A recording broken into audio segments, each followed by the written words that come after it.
in front of you as well. There is this time. Okay.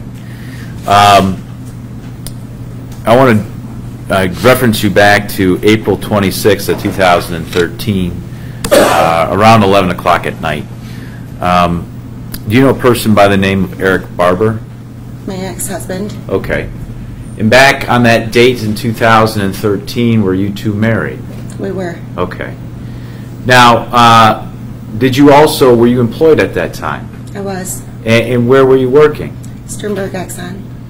And how long had you worked at that Exxon station at that point? 7 years. Okay. And what shift did you typically work? first. And what were the hours of first shift? I opened the store at 5, until about 11:30, 12:30 in the afternoon. Okay. Now, was this particular gas station one of those 24-hour convenience gas stations? No. When was it? What was the closing time? 11 on most nights. 11 on most nights? Yes. Okay. When you say that, was there some flexibility if there were customers around the 11 o'clock hour? How did that work? On our slower nights, we would close early, such as Sunday. Saturday, we stayed open until 11, I believe. Okay. And Fridays, 11. Okay. Now, as part of, I just want to explore just this area here real quick. Have you, when you were working for the Exxon station, had you ever worked that shift, that night shift, that closing shift? Oh, yeah. Were there particular duties that the clerk was responsible for? Yes. What was that? Cleaning, getting the store ready for the next day, making sure everything was filled and prepped, and doing their job, I guess. Okay. When you say filled and prepped, you're talking about the shift. I mean, besides gas, you also sold other things, is that? Yes. And so that included making sure the product was stocked for the next day? Yes.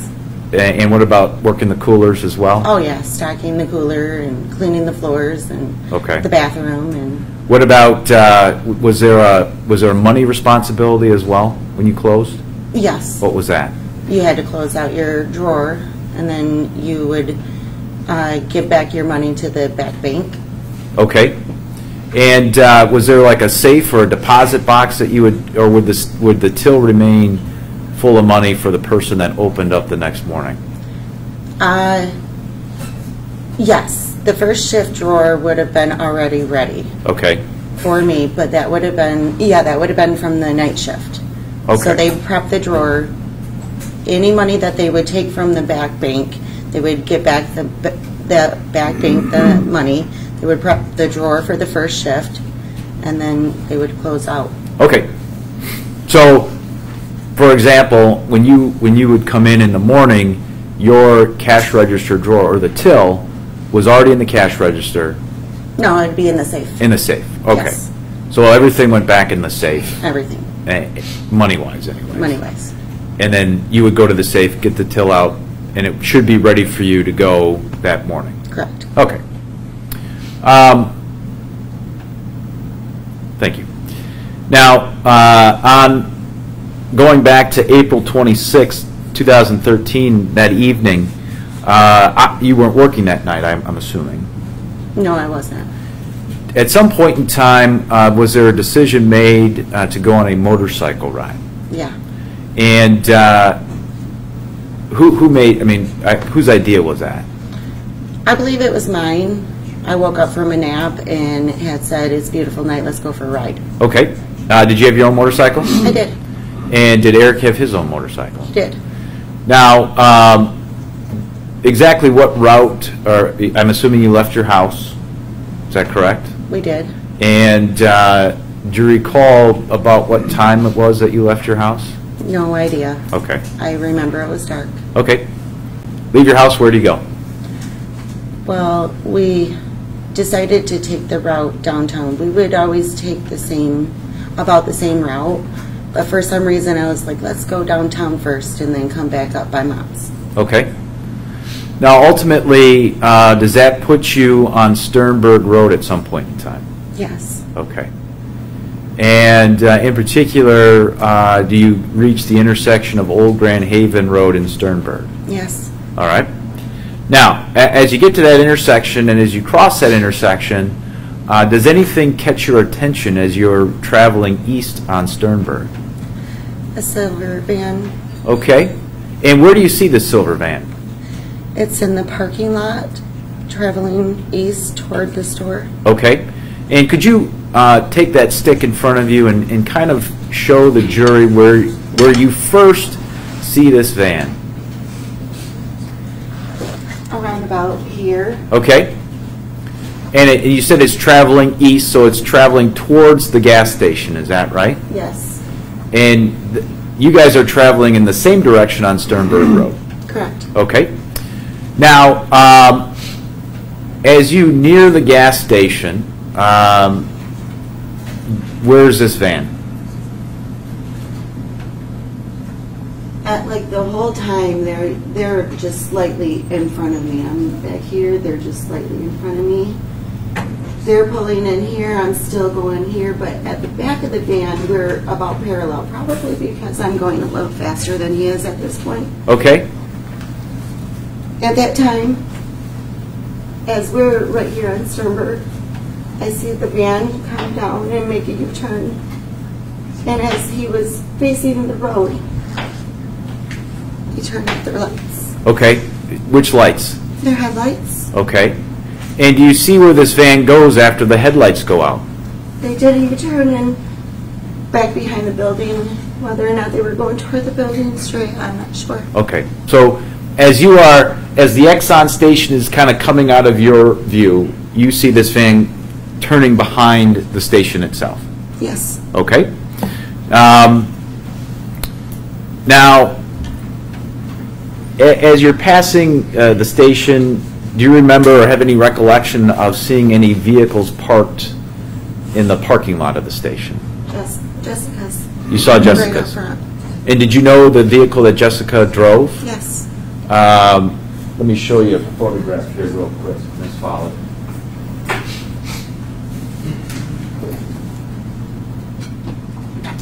This is People's Exhibit 81. You recognize that car? I do. Whose car is it? Jessica's.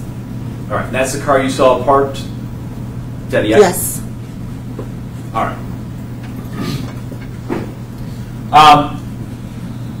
So you see that happen.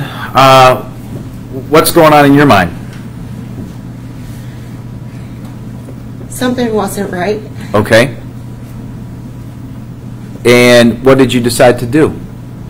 When we got to Harvey and Sternberg, I just looked at my ex-husband and said, something doesn't feel right, I'm going back. And he said, okay. Okay. And where did you turn around? At Bell Tire. Okay. And what did you do next? We just drove back.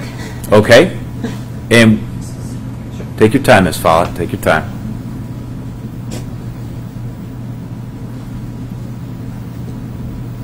You okay? I'm fine. Okay. You came back on Sternberg? We did. Okay. And can you show the jury what roadway you turned on, please? When we were coming back west on Sternberg, we turned north on this little entry road to the parking lots. Okay. And drove right back here and parked in here. Okay. So as you went north on that little service drive there next to the gas station, did you see that van again? I did. Where did you see it? Just behind the building. Okay. Now, you're familiar, obviously, with the back of that building. Very. How many doors from the store lead to the outside of the back? Two. Oh, one out the back, I'm sorry. Okay. So there's one service store. And where exactly is that service store located? Just about the middle of the building. Okay. And when you saw that van, did you see that van in, I guess, behind the service store, next to the service door, or in front of the service door? It would have been west of the service store. So in front of it? In other words, kind of a bad question. Yeah. The back of the van, was that in front of the service door, or? It would have been near it. Okay, fair enough. And if you could describe for the jury too, was the van, if we look at that corner, that far corner of the building, was it, kind of equal to that corner, or were parts of it sticking out, or was it back from that corner? Do you remember? I could see the front of the van. Okay.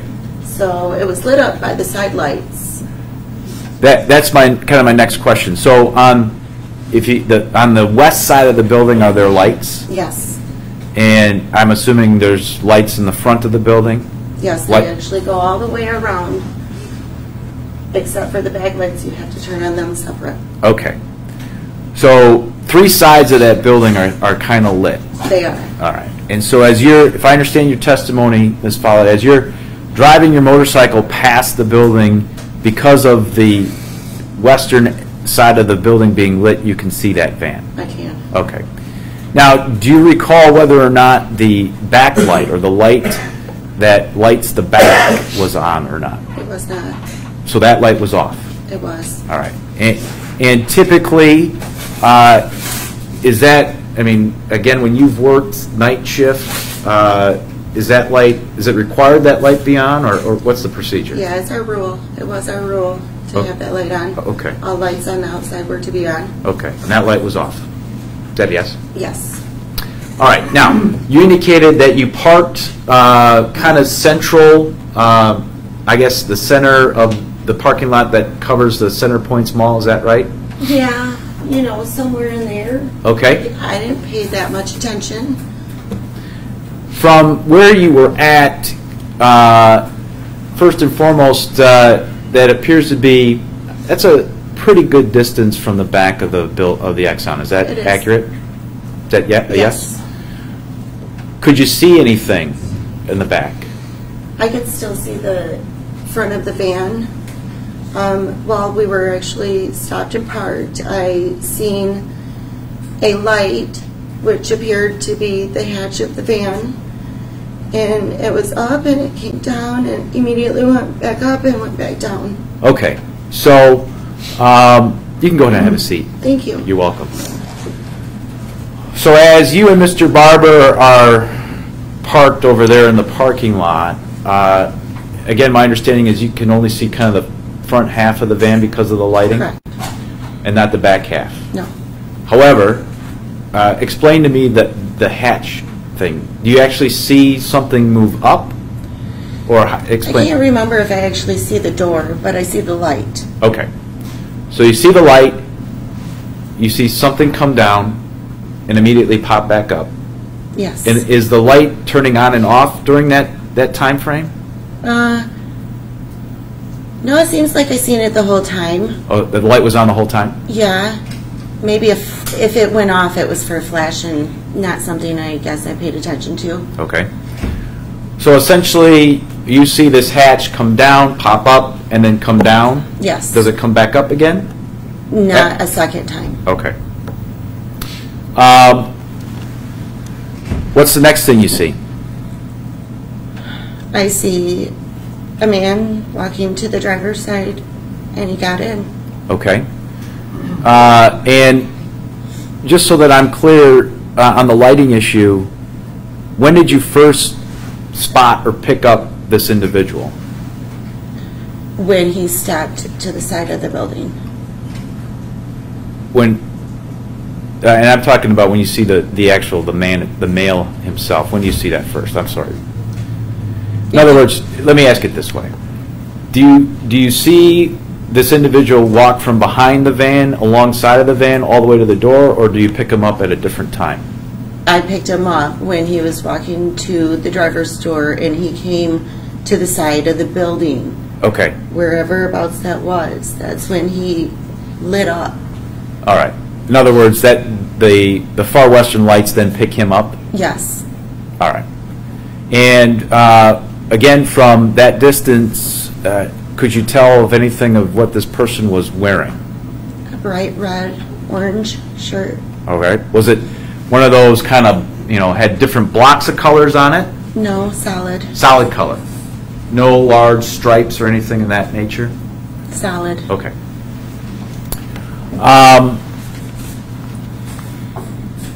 Any other any other individual or movement that you see?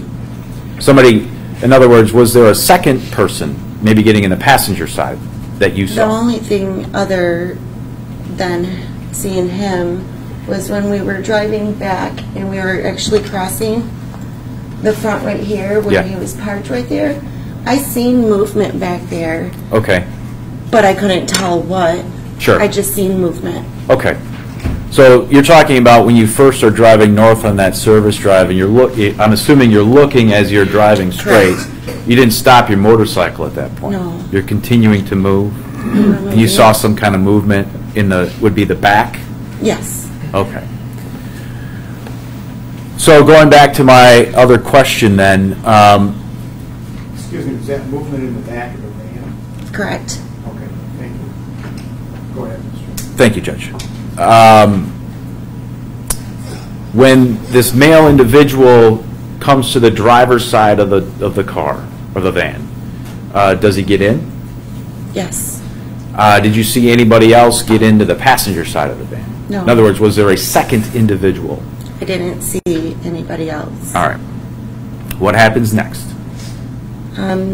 He got into the vehicle and just started moving, and his lights turned on, and it was just like very quick, like the vehicle was still running. Okay. There was no time to start that vehicle. Okay. So in your view of this, it appears as though got in and immediately started driving. Correct. All right. Now, what direction do you see this van go? If you could get back up again. He leaves the store and he comes out this way and just casually drives that way. Okay. Did it appear as though this vehicle was moving at a fast pace, slow pace, consistent pace? How would you describe it? Casual. Casual? All right. So what do you and Mr. Barber do? We just start to come out and he passed us as we were right there. Okay.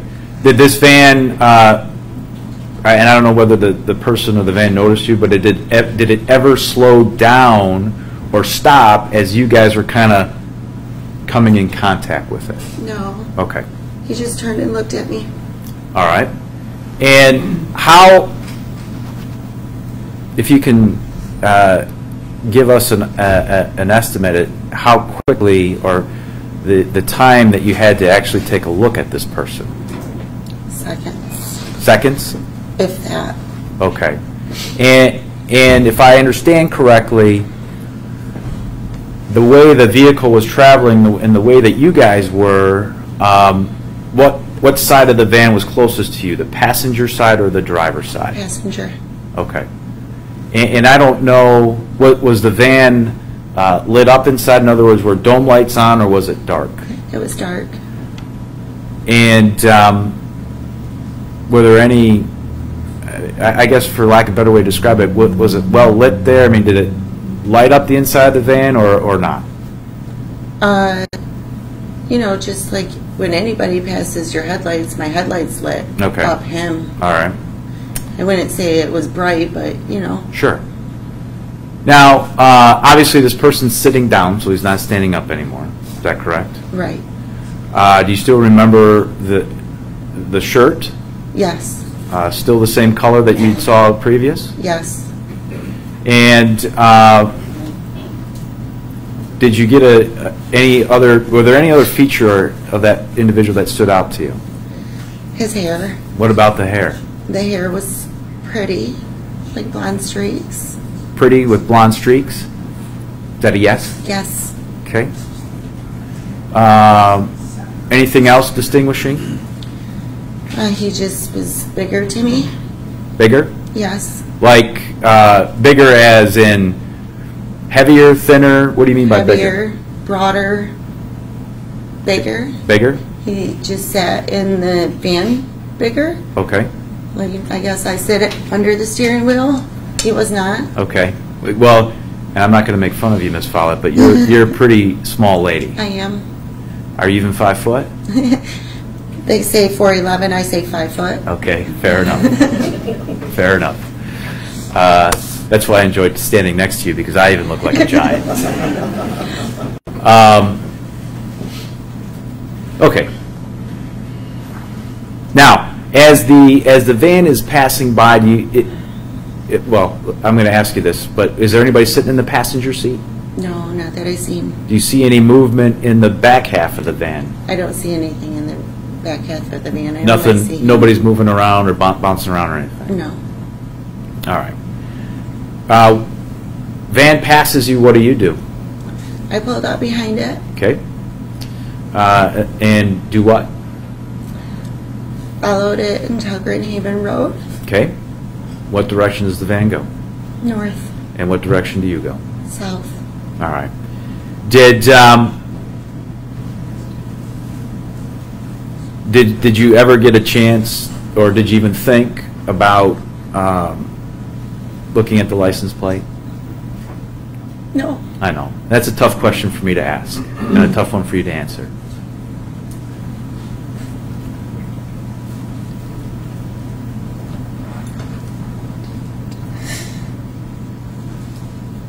Ready? Okay.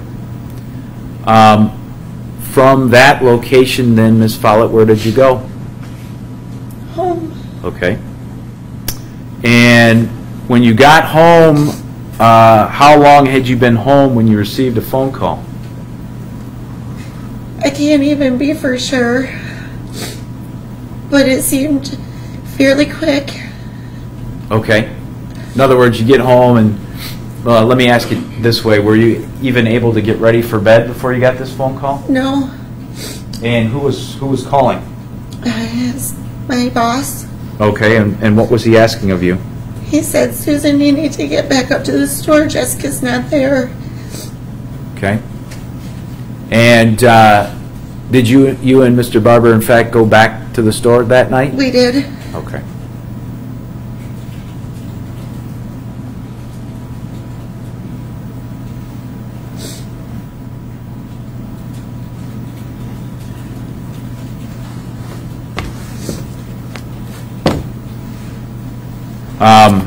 Give me 1 second.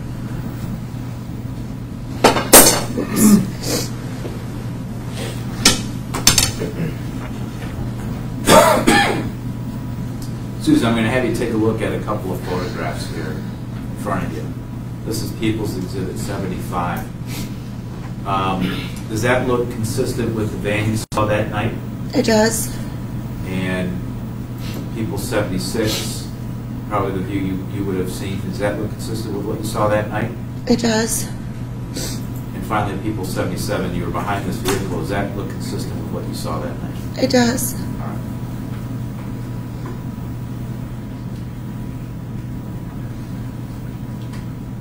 All right.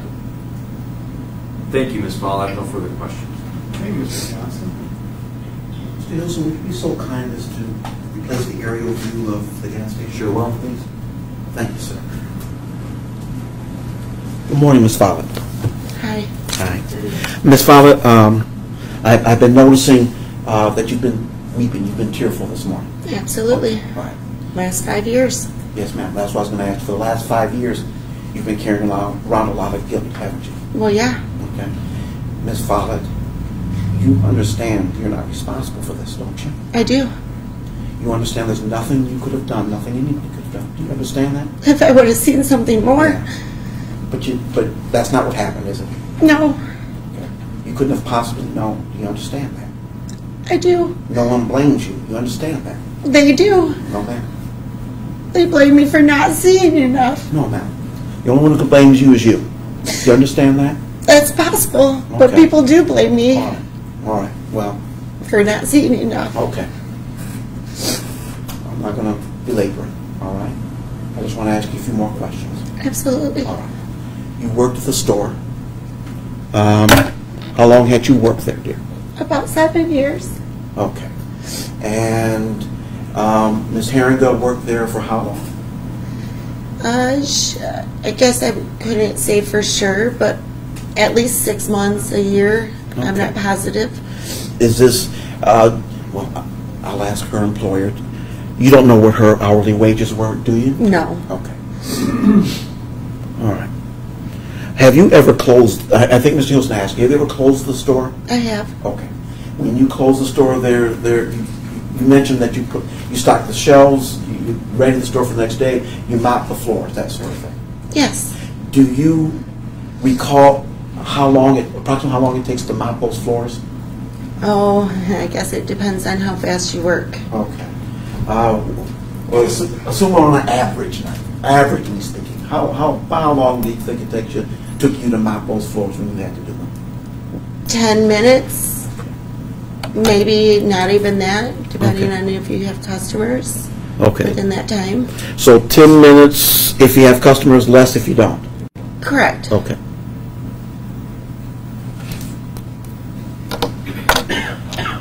Now, tell me about the store's security system. Is there video cameras at that store, or were they back in 2013? No. Was that something that you talked about with customers? In other words, was that public knowledge that there were no security cameras in that store? More so they would with me. I'm sorry? More so they would talk to me about it. Who's they? Customers. Customers would come up to you and talk to you about it? Yeah. They'd ask you about it? Yes. Were these people who were regulars, or were this? Oh, yes. Okay. So if I've never been in the store, if I walked in off the street, would a person like me be likely to come up to you and say, hey, look, there's no video cameras in this store? No. Okay. So it's not something you advertise? Right. Okay. No. And when you closed up, was it always just one employee closing up? Yes. Okay. So there was no security person there at night to close up? No. And that was also something you didn't advertise, and unless you came to the store right when it's closing, there's no sign out saying we have no security at 11 o'clock. Correct. Okay.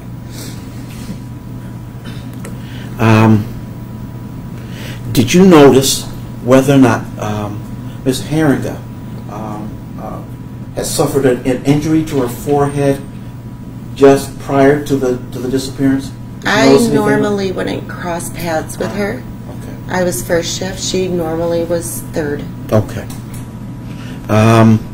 You mentioned when Mr. Hilson spoke to you that there was, first of all, you out riding that night. We were. Did you stop anywhere other than the parking lot that evening?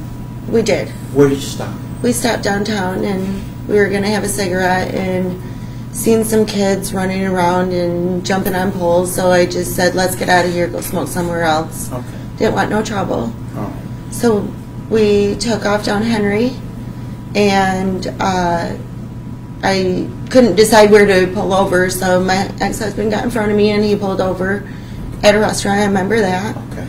And we just smoked a cigarette. Did either of you have anything to drink that evening, either before the ride or during it? No. Okay. Now you mentioned in your opening that something seemed wrong when you drove past the store. It did. And you were on the road when you saw something that seemed wrong? Yeah. I didn't see something that seemed wrong. I felt it. Just Okay. something didn't feel right. Did you see the van at that time when you were driving by? I did. Okay. So you could see the van from the road from where you were? Yes. And you've worked in that store, correct? Yes. Would there have been anything that you're aware of, so long as there was not a customer or distraction? If you were looking out that window when that van pulled in, would you have seen it? Not necessarily, unless you were looking out the west window. Uh-huh. Then you could have seen it. Okay. So, but you could see it from the road, Yes, and it pulled around the back of the building, it did. and the light was off in the back of the building, correct? It was. Where's the control for the light? Inside the store in the back room. So someone from outside can't turn that light No. off and on? Okay. And this back door is a security door, correct? Correct. It has to be open from the inside? Correct. Is there a key that can open from the outside? No. Okay, so it just absolutely has to be open from the inside? Someone Correct. inside has to open it?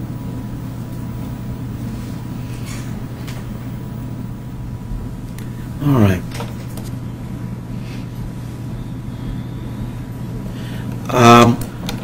In reading, well, this, let me ask you a couple of difficult questions.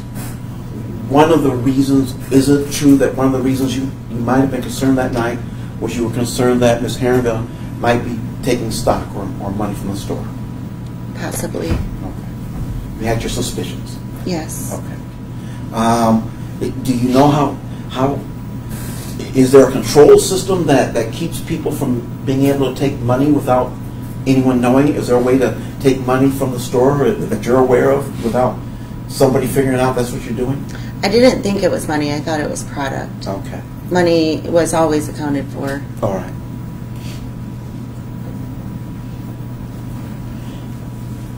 And you mentioned when you got in position back in that parking lot, how long was the van there before you left?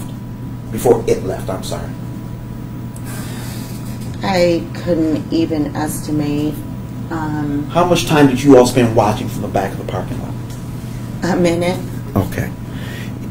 Is there a reason that you didn't just drive into the store itself and walk inside and say, is everything okay? Do you recall what the reason was?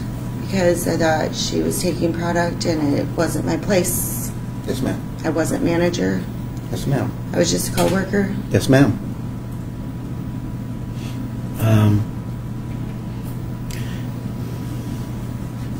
When the guy drove past you up down the service road, I guess it's south, I don't know. When he drove past you, your headlights flashed into the... I'm sorry? I'm sorry, it was west. I was confused. Thank you. Don't let me confuse you. If I mistake something, you straighten me out. I will. Trust that. As the person who drove past you, well, first of all, you saw him outside the van, correct? I did. And as I recall from your testimony previously, your recollection is his head was taller than the top of the van. His head was advanced, or was it?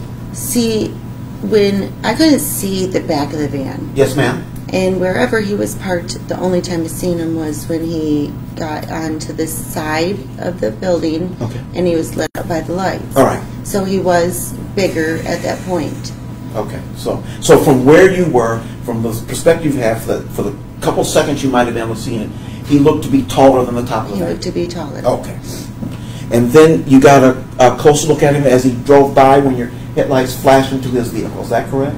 Yes. And isn't it true that you described this person as a person with long, wavy hair with blonde highlights?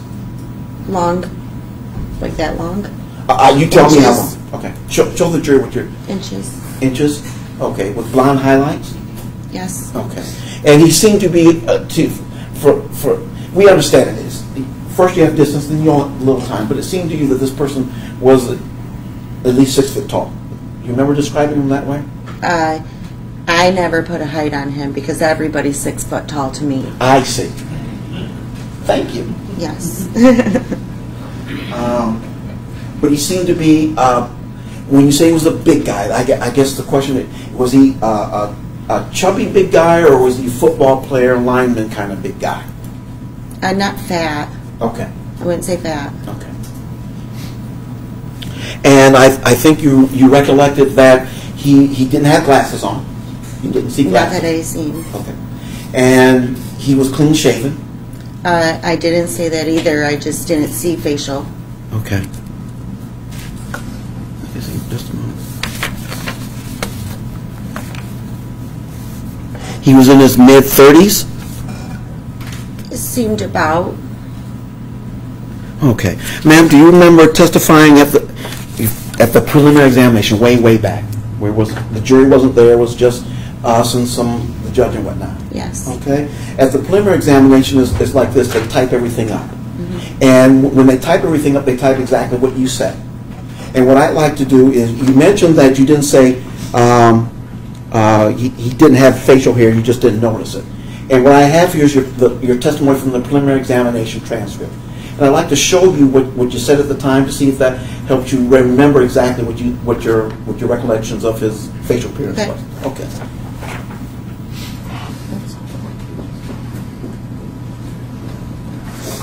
All right.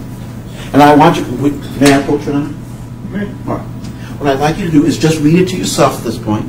And then I'll ask you questions about it, okay? If you would read from lines 15 to 25, I'd appreciate it.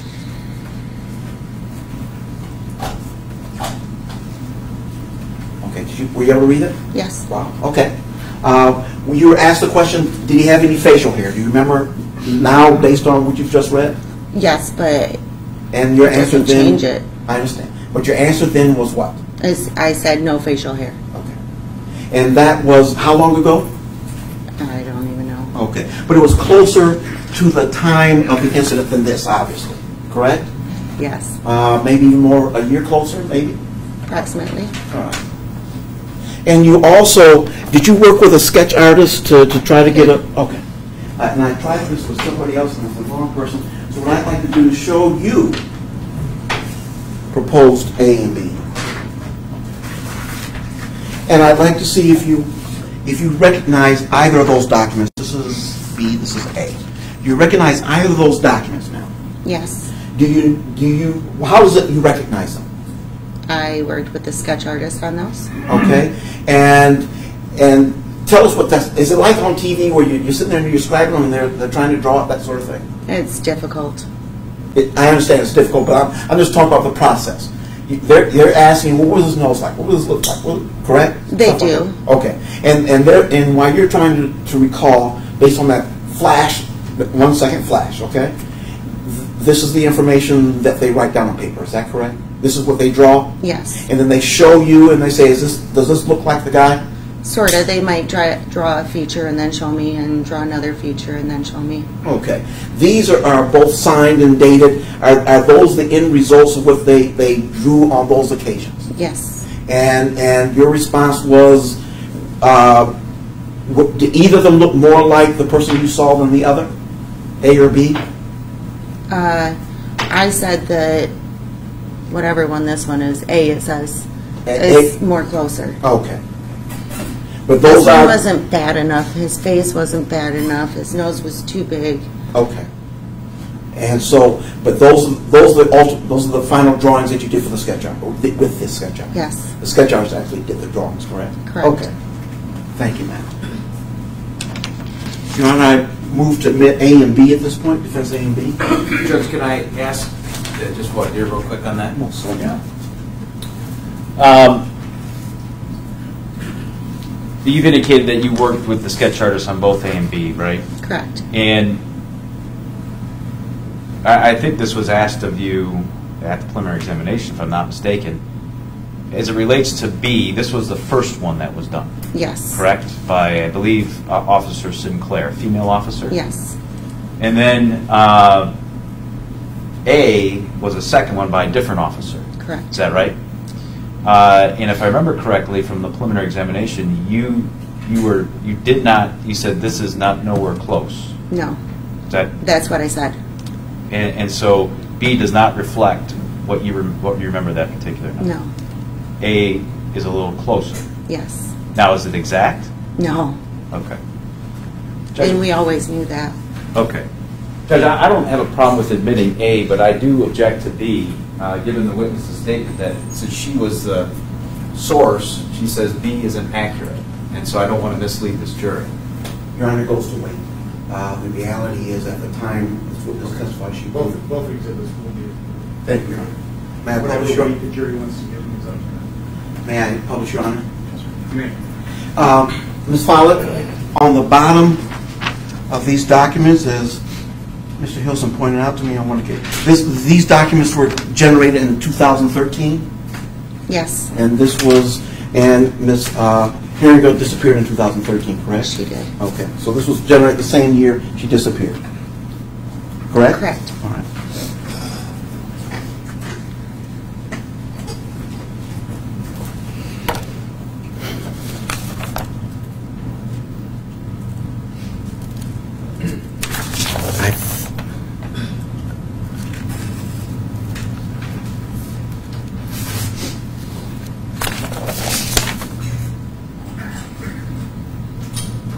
Did you ever, you mentioned that the lights were out in the back of the store. Did you ever see anyone but the big guy, the guy you saw, whether he's big or not, the guy you saw that night outside the back of that store? No. Okay. Did you ever see, strike that.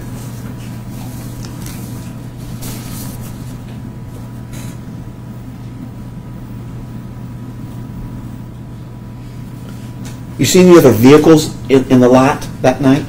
Which vehicles did you notice when you drove by? Jessica's and that silver van.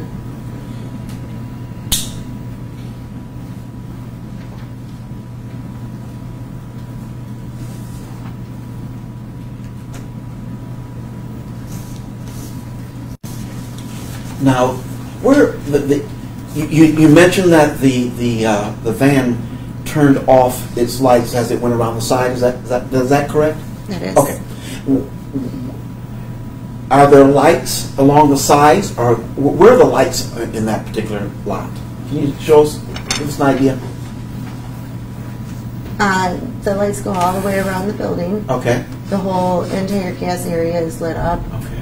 Sometimes we do have a side light here and here, but not always did we turn them on. And the only light in the back is the one you're supposed to leave on? Yes. Okay.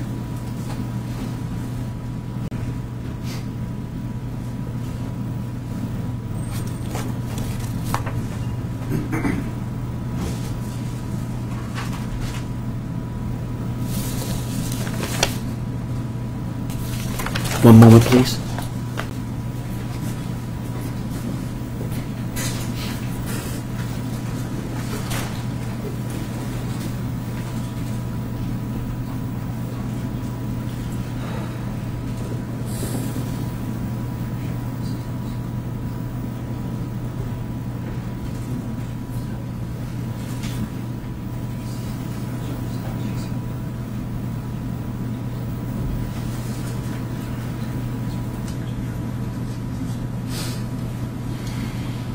When you spoke to the police, did they ask you about the vehicle, correct? That you saw the van? Which time? The first night. Did they ask you about They didn't ask me. I was saying something to them. Okay. You told them about the vehicle? Yes. Did you tell them the type of vehicle it was, or that you thought it might be? All I could say was it's silver. Okay. I don't know vehicles. Okay. Thank you. I don't have any further questions. Just a couple of follow-ups on what Mr. Johnson asked you. So, it's your opinion, Ms. Follett, that I think you labeled it regular customer. So, a person that may not come in every day, but was routine for coming in, would know a couple of things. One would know about the no cameras. Correct. And I assume that would work for both daytime and nighttime. I mean, there are regulars during the day and there are regulars at night, right? Yes. And also, there was the, I guess, store policy that it was, when you worked during the day, was it just you, one person? Yeah, I just worked the register, but my boss would be in and out. Okay. But he didn't work the night shift, too. He would help out at any time. I gotcha. Yeah. But as far as employees, clerks, Right, he was not us. one clerk per shift? Yes. And that included the night shift as well? Yes. Hold on a second. There we go. Okay. And again, you said regulars kind of knew that it was one person, one shift, people that Yes. were routinely there.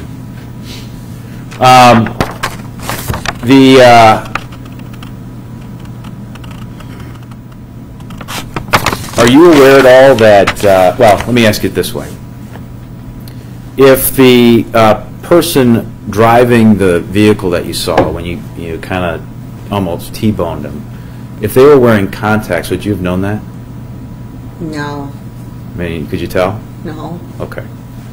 And if that person had, certainly light facial hair, would you have been able to tell that from your vantage point? I doubt it. All right. Thank you. I have nothing else. You done? I am done, Your Honor. Okay, thank you, ma'am. You may stand down. Thank you.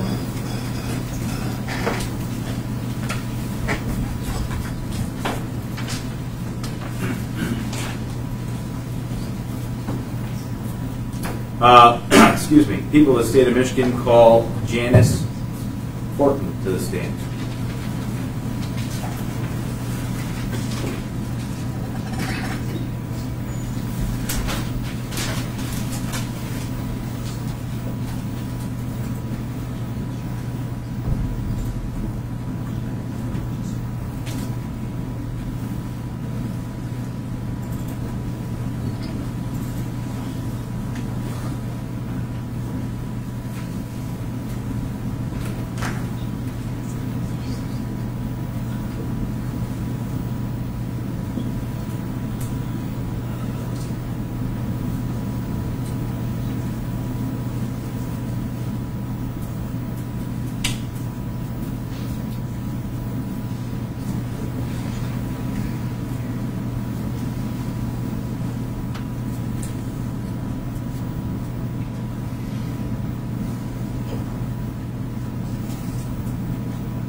Please raise your right hand.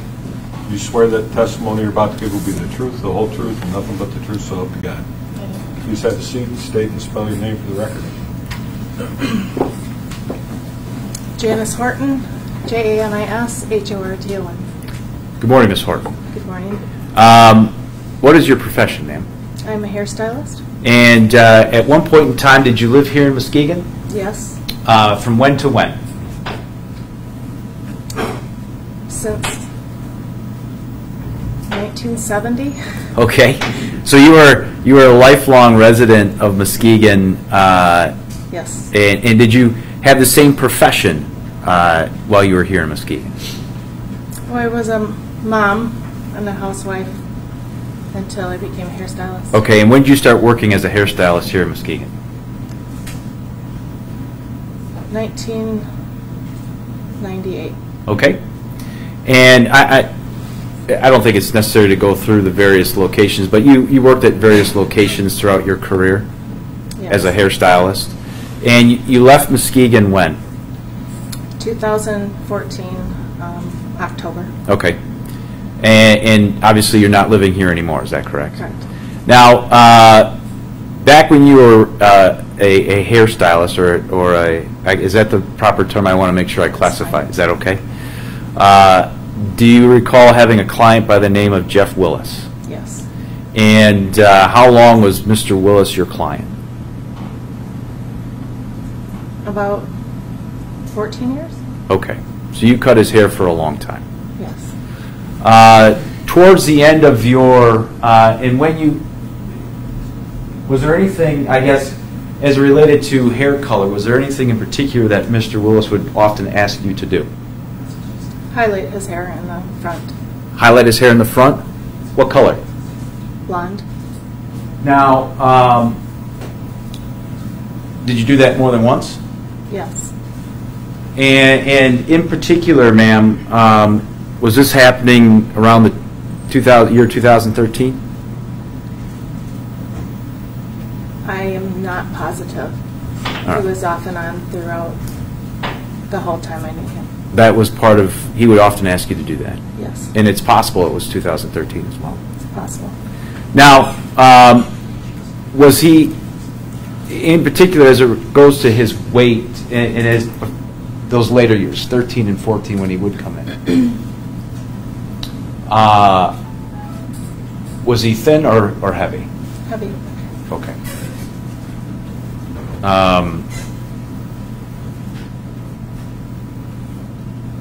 And do you recall Well, I'm going to strike that. And the last time you may have cut his hair was when? Do you remember? Sometime in the year that I left in 2014. 14? Okay. A person that you cut and highlighted that his hair, is he in court today? Yes. Could you point him out and describe what he's wearing, please? Yellow tie and a blue suit. Let the record reflect the witnesses identified the defendant. I don't have any other questions. If the will reflects that, you may cross-examine. Thank you. Good morning, Ms. Corbin. Good morning. My name is Fred Johnson. I'd like to ask you a couple more questions. Okay. When you were Mr. Willis's stylist, beard or no beard? Most of the time, I would say a beard, Do you remember a time there wasn't? possibly. But nothing that just jumped to your recollection. Last 5 years that you worked with him, do you remember if he had a beard or not? No. Okay. You don't remember, or he didn't have one? I don't remember. I believe that it would be short, Okay. maybe scruffy. Okay. With some facial hair? Sometimes, yeah. Sometimes, or usually? You know, I don't know for sure. Okay. But you remember the highlights? Yes. Okay. Glasses or no glasses? Glasses. Always? Yes.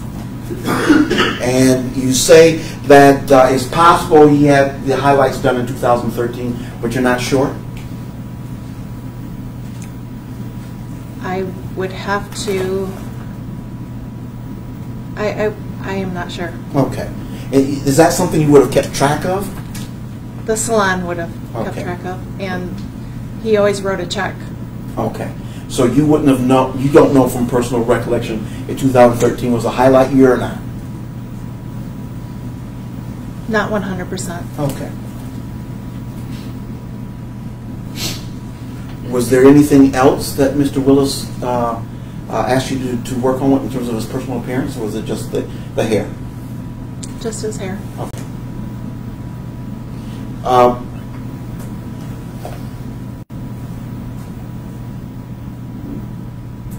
Is there anything about the year 2013 that just stands out to you, that just helps you focus your recollection of that particular year? How does it differ from 2012 or 2011? Was there anything particular? As far as what? As far as Mr. Willis? Did he gain weight? I mean, I'm trying to, as I stand here, I'm trying to think of something that happened to me in 2013, and I can't remember if it's the specific year, and I'm wondering why, Mr. Willis, do you have any specific memories of him in terms of the year that you worked with him? Why does 2013 stand out for you? Or does it?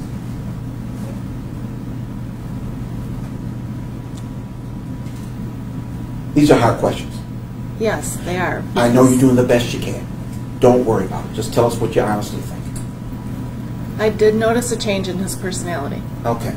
But why? Is that in 2013? Yes. Okay. Is there anything else that you can say, this specifically happened, I know this happened in 2013 with Mr. Willis? Not 100%. Okay. Thank you. I have no further questions. Thank you, ma'am. One more. Just a moment.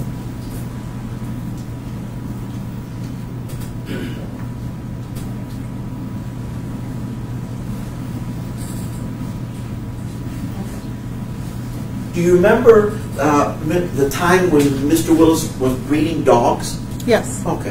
That would have been around 2004, 2005, correct?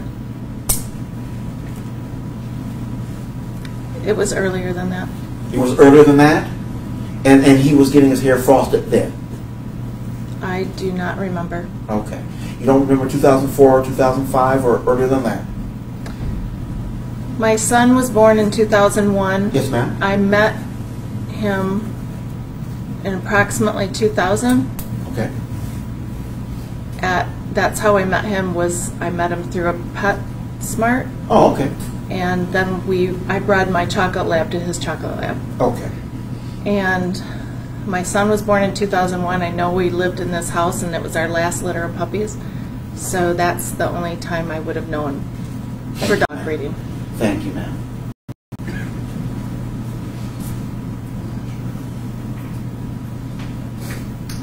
No further questions. I have nothing else to say. Okay, thank you, man. You may stand down.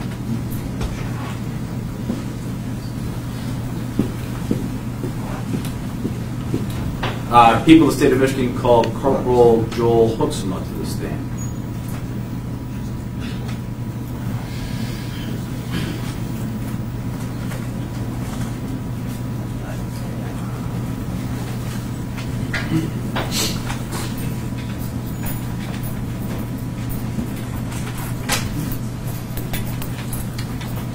Please raise your right hand. Do you swear that the testimony you're about to give will be the truth, the whole truth, and nothing but the truth, so help you God? I do. Please have a seat, state, and spell your name for the record. Corporal Joel Hooksema, Hoeksema.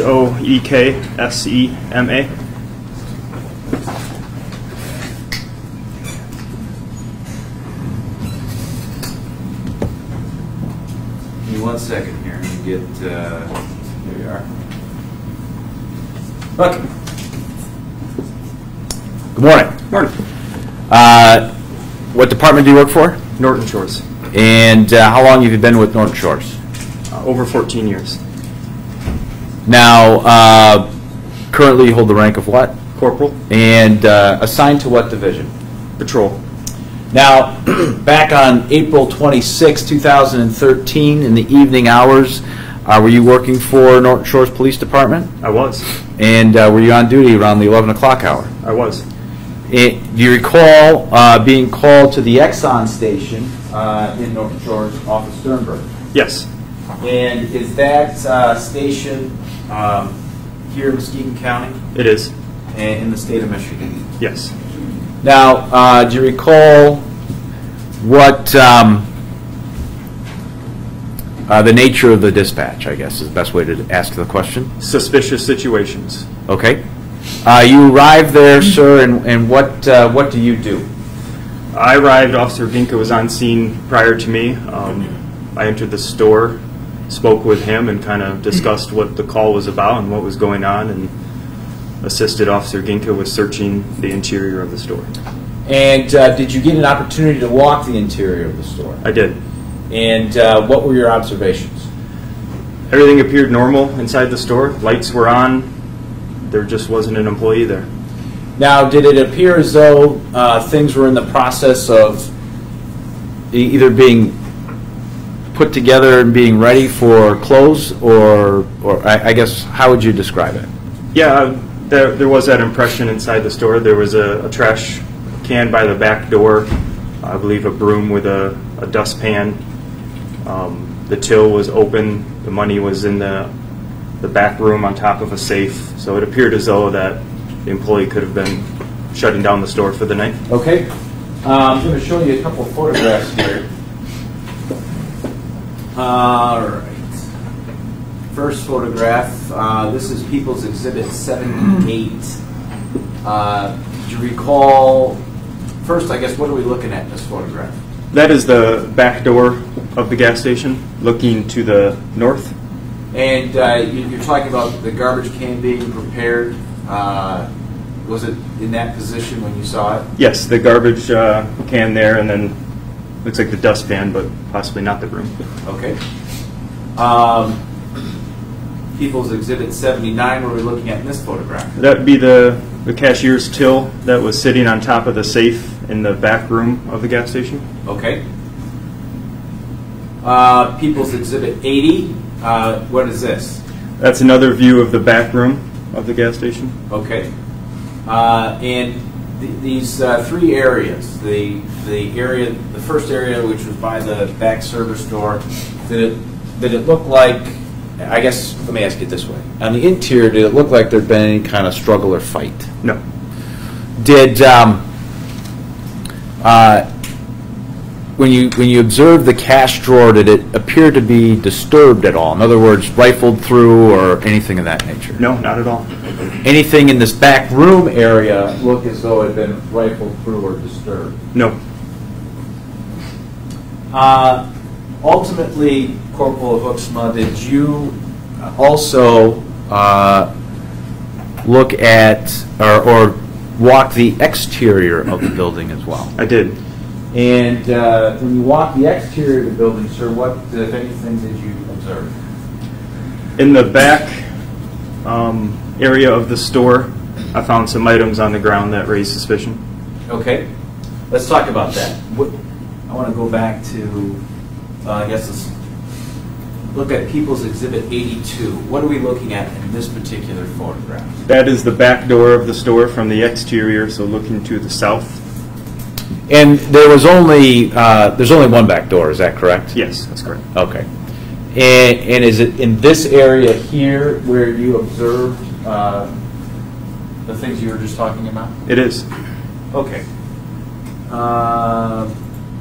Looking at People's Exhibit 83, what are we looking at in this particular photograph? The same general area, but this time looking towards the west. All right, and the light's off, I guess, in the upper right-hand corner of that photograph. Is that another retail location in Norton Shores? It is. What is that? I believe it's the Point Mall. I think that's the name of it. Point Mall? But a strip mall type place. Okay. And in between the gas station and the mall is what? Open field, like a vacant lot, and then a service drive going toward the parking lot of the strip mall. Okay. And I don't know if you can see, but we'll get some close-ups here, but are the items of interest that you discovered in this photograph? They are. And maybe you could take the stick there and show the jury and move close up. We'll do some close up. It's just right in this general area. Okay.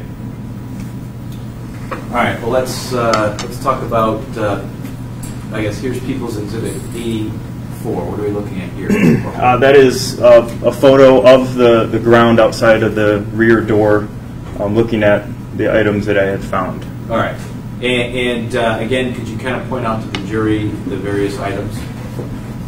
That was the battery cover. There's a battery right there. Another small battery there. And blood stain right here. Okay.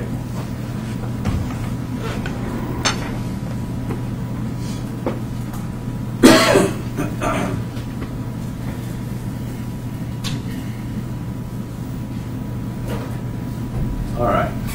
Let's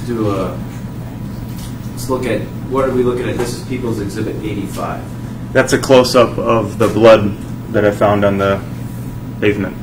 Okay. I'll give you 1 second.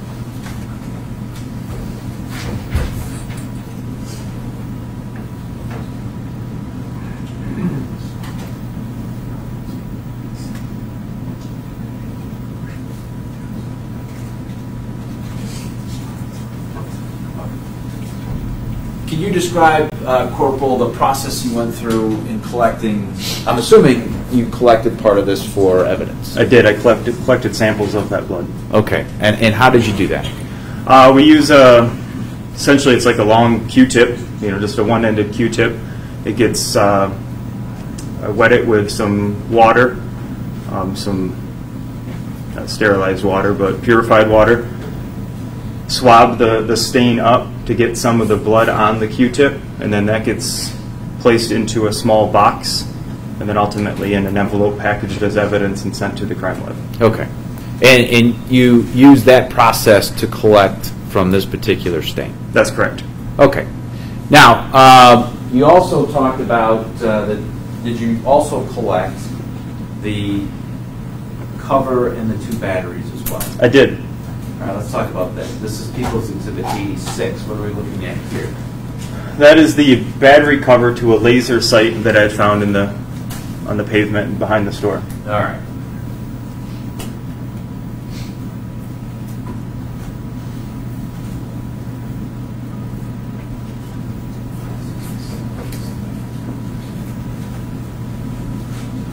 Okay, I'm handing you what's been marked as People's Exhibit 167. What are we looking, or what is it in that package, sir? That is the battery cover that I had collected. Okay, same cover that's depicted here in People's 86? It is.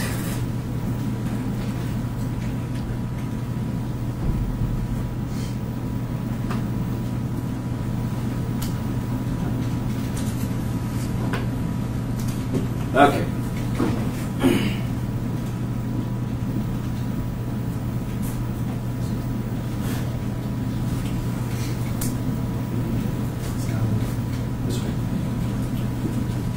I don't need you to open this. Okay. This is People's Exhibit 168. Mm-hmm. And what do we have in that package? Based on the feel and as I recall of packaging this evidence, it's the 2 small batteries. All right. Besides the blood stain, the battery or the cover and the 2 batteries, were you able to recover anything else? Nothing, just the batteries, the battery cover, and the blood stain. Okay. Did you try to make a determination of where that battery cover may have come from? I did. What did you do?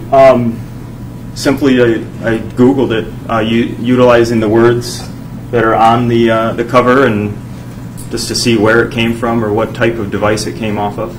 And did you discover anything? Eventually, I determined that it was a laser sight from a Walther P22. Okay. And as far as this particular investigation goes, Corporal, did you do any other, were you part of any other part of the investigation, I guess? Nothing of consequence. Okay. Okay.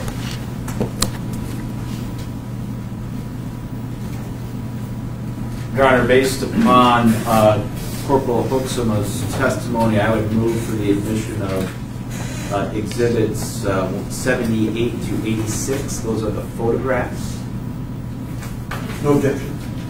Okay, what numbers, Your Honor? 78 to 86. Okay. And then Exhibit 167 and 168, which are, 167 is the battery cover. 168 of the battery. Correct. All right. Any objection? No, sir. All right. They're all received.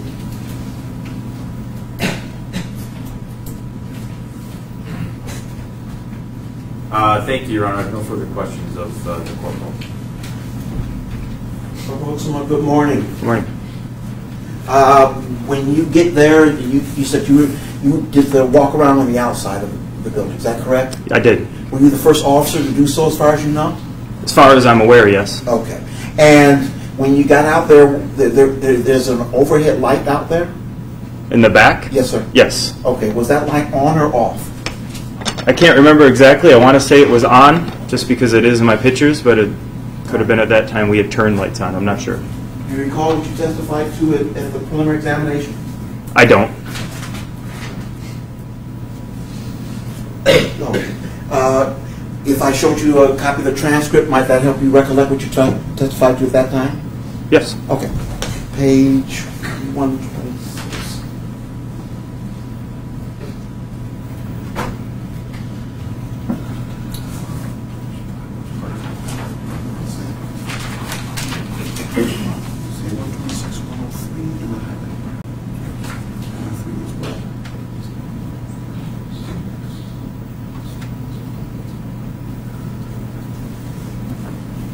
All right. May I approach, Your Honor? Corporal, Yes. I guess as you've done this routine before, would you do me a favor? Mm-hmm. First of all, let me show you where I want you. Just read it to yourself at this point. We don't want you to read it aloud. If you'll read from line 16 to, I guess, line 18 in this document on page 126, and I guess 10 through 18 on 103.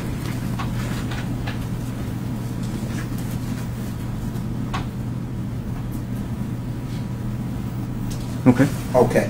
Based on what you've read, does that help you recollect what your testimony was on that particular occasion back at the preliminary examination? Yes.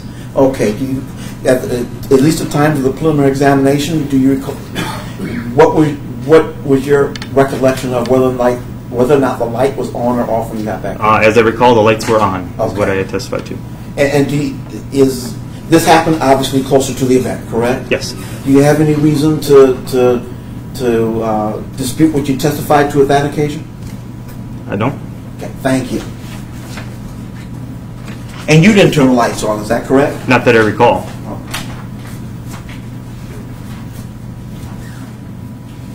And at the preliminary examination, you didn't mention turning the lights on that you recall, do you? Not that I recall, no. Okay.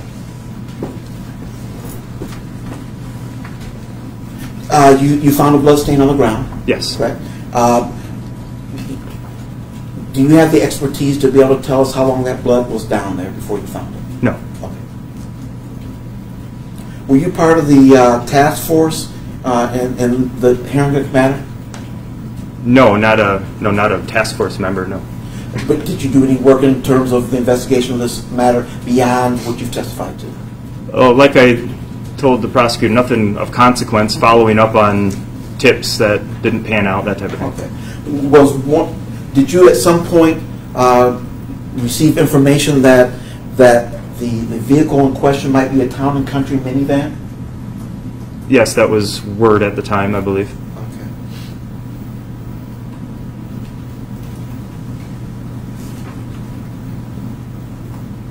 Okay.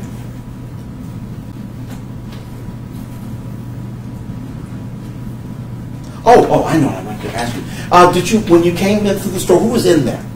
Who was inside the store? Yes, sir. Officer Ginka was in there. I believe may have been the original caller. I really don't recall it. There weren't a lot of people there yet. You were Oh, no. You were the second officer on scene? Correct. Okay. And so is it correct to say that you maybe 3 people in the store, you and the person who called and the other officer? At the most, yes. Okay.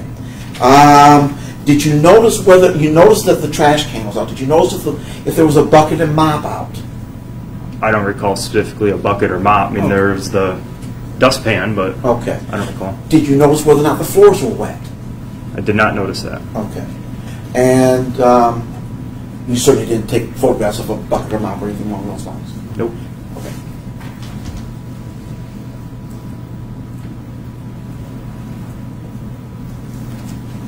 When you were out back and the light was on, could you see the door when the light is on out back in the dark? Yes. Okay. And you could see well enough to see those objects on the ground. Is that correct? I also utilized a flashlight, so that assisted me in finding items. All right. So, well, I guess that's my question. Are you saying but for the flashlight, you wouldn't have found that battery cap, or was there enough? Oh, I would have certainly seen it. Okay. I mean, I used a flashlight regardless, though. Yes, sir. But there was enough there was enough supplied light, so even without your flashlight, you'd have bumped into that thing. Yes, I would have noticed it. Okay. Did you notice did you check the door to see if anyone had tried to forcibly open it, or any scratches that indicate forced entry along those lines? I did not notice any signs of forced entry. Okay.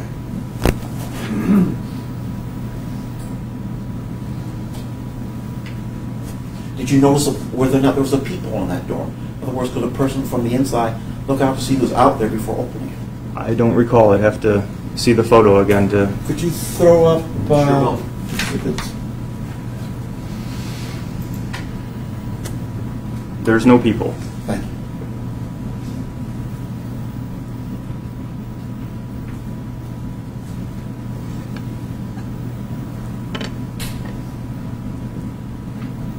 I have no further questions. Thank you, officer. I have nothing else, Judge. Thank you. Okay, thank you, officer. Be a good time to take a 10-minute break. Yes, sir. Sure.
judge who had some issues that I had to attend to as the chief judge, so that's why we took a little bit longer than we thought.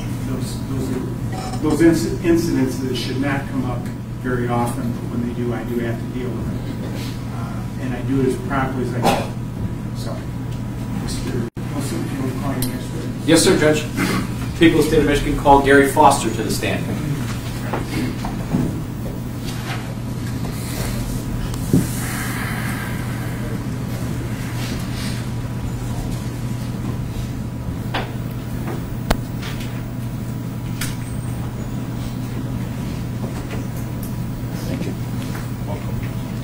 Please raise your right hand. You swear that the testimony you're about to give will be the truth, the whole truth, and nothing but the truth, so help you God. I do. Please have a seat, state and spell your name for the record. Yep. Gary Foster, Gary Foster, Foster. Good morning, Mr. Foster. Good morning. Besides being one of our county commissioners, sir, do you own a business? Yes, I do, sir. Gary's Guns. Okay. And I know the name speaks for itself, but do you sell firearms at that particular location? Yes, sir. We're a retail firearms dealer. Now, I'm going to show you what's been marked as People's Exhibit 154. It's in reference to a handgun that was purchased by a woman by the name of Michelle Snatella. And do you recognize that document, sir? Yes, sir. This is a 4473 filled out at the time of purchase. And I promised myself I would not make this mistake, but is your wife also a co-owner of that store? Correct. My wife, the co-owner, is the one that signed for this firearm, yes. Okay.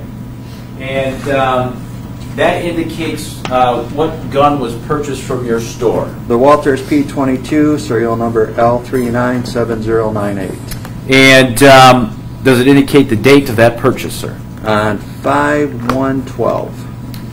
All right, I'm going to show you what is People's Exhibit 127.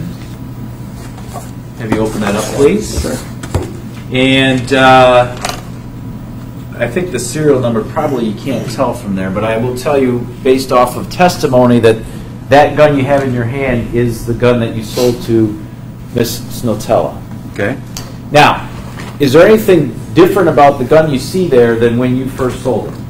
Yes, sir. When it was sold, it had a laser attached to the right in front of the trigger guard right here. Now, was that a feature that Walther Arms, I guess, offered as part of if you bought a particular gun? Yes, sir. And when you sold that gun to her, was the laser sight already attached? Yes, it was. Now, is that an object, the actual sight itself, is that something that is like permanently attached, or can it be removed? No, it can be removed for battery changes or etc. Okay. Now, you also provided to Norton Short a similar, if not, I'm not going to call it a replica because it's a real gun, but it's the same gun, right? Yes, sir. Now, do you recall approximately when you provided that to the Norton Shores Police Department? By the date code I stamped on here, 7808 tells me what book. I'm going to take a rough guess at 2 years ago. 2 years ago. I'm going to guess. Okay. That's a guess, sir. That's okay. So 2016. So it's not just, and I just want to make sure I'm referencing this gun by Miss Notella was purchased in 2012. Correct. This is the same gun, right? Exactly the same. Same case and everything. Okay. That you provided in 2016. Correct. Now, the difference between these two guns is that gun has what? Has the laser attached the same way it would have been on the other gun at the time of purchase. Okay. Now, can you do me a favor, Yes, Mr. sir. Foster? Can you remove the laser sight from that particular weapon? Yes, sir. We know it's empty, so we're safe. And that's how it removes? That's how it removes. You have a quick release lever here which requires substantial force to pull down and push out at the same time. Now, would you mind taking Miss Snotella's gun and putting the laser sight on that? Yes, sir.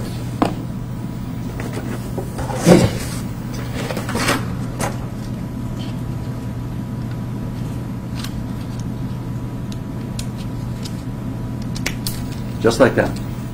Okay. And again, that's how it came? That's how it came in the same case and everything with the cutout for the laser on the gun. Okay. I'm going to ask you to do one more thing for me. Sure. Should I remove it from the other gun? Please, you can. Okay.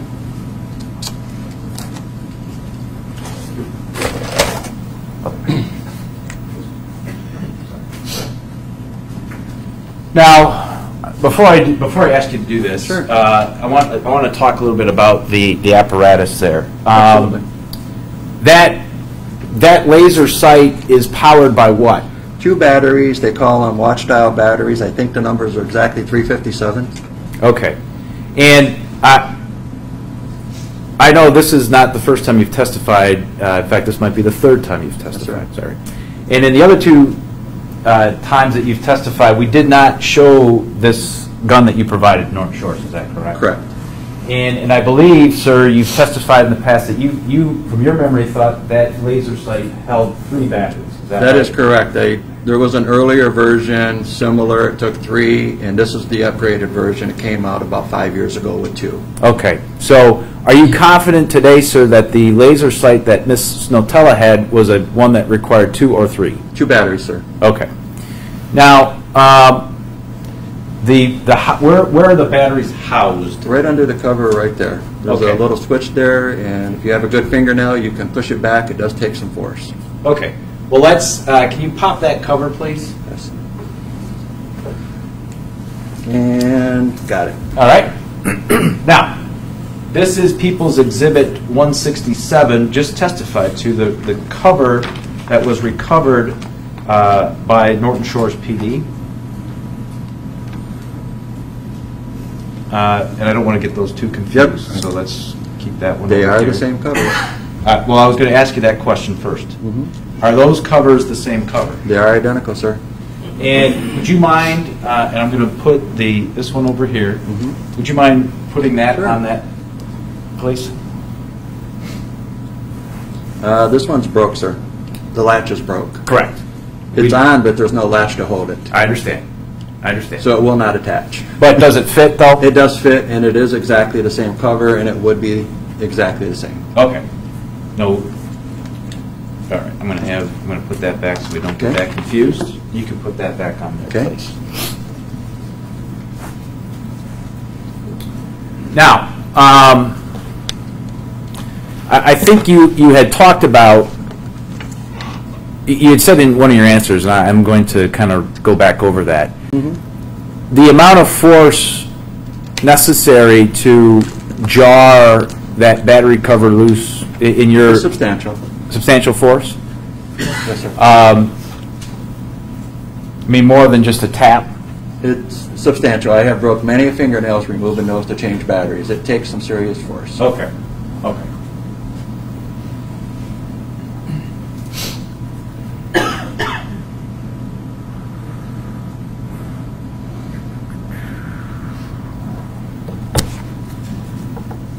And I know we kind of covered this, but what is marked as, excuse me, People's Exhibit 155, the gun that you supplied, or the same gun that you supplied to North Shore Police, that is in the condition it was when you supplied it to them? It would have been exactly the same way as it would have left my store with the purchaser of the other firearm. Okay. Your Honor, I would move for the admission of Exhibit 155, please. No objection, Your Honor. Okay, that is specifically the gun? That is a identical Walther P22 provided by Mr. Foster to North Shores Police.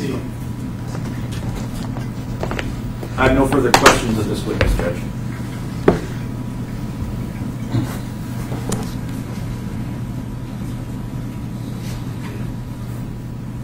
Mr. Foster, good morning. Good early afternoon, sir. It's getting there. That means I missed lunch, Mr. Foster. That would be bad. I'm curious. What was is the Walther? Walther P22. How many P22s did Walther produce? I would not know that number, sir, but I'm sure a lot. A lot, meaning more than. Any idea of the range? I would not know Walter's production schedule. Okay. And that site that you've been discussing, does that site come on every one of the? Very few, sir. Oh, very few. Okay. Is that site unique only to that particular model? The particular laser we're talking about here today came with that gun and is designed to fit on that gun. Might it fit on other guns? It would take a lot of doing. Okay. It would not be an easy do. Okay. So only the Walther would use that particular gun and only that model? That would be a good statement, yes. Okay. But we don't know how many of those, do you know how many of those have been sold in the Muskegon County area? I would not have that information, sir. I could tell you how much my store sold, but I don't have that information in front of me currently.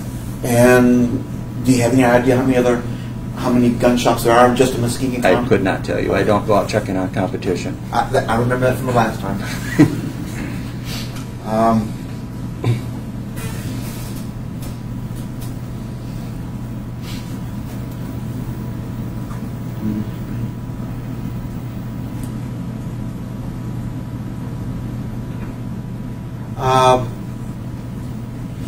The CCI bullets, you know what I'm talking about? CCI mini mags, to be exact, sir. Thank you. Any idea how many of those have been manufactured? I would, again, do not know the production of CCI or what they do. And you don't know how many of those bullets other gun shops are selling around? I would have no idea. It's a very popular bullet. Thank you. Thank you, Mr. Foster. I don't have any further questions. Thank you. I don't have any additional questions, Mr. Frank. Thank you. Thank you. You may stand down, Commissioner. Thank you, sir.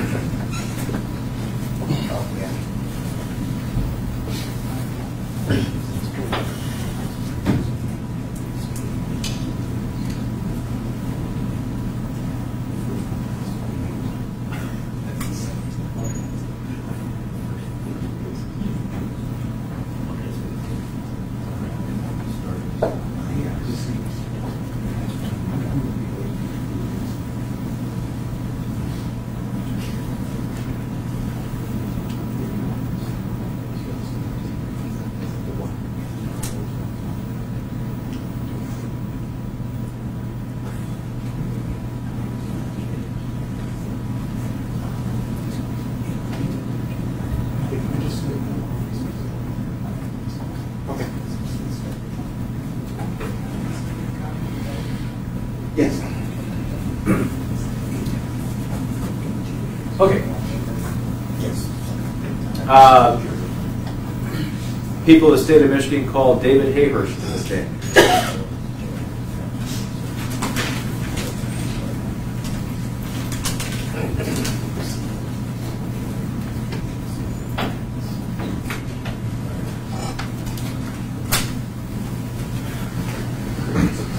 Please raise your right hand.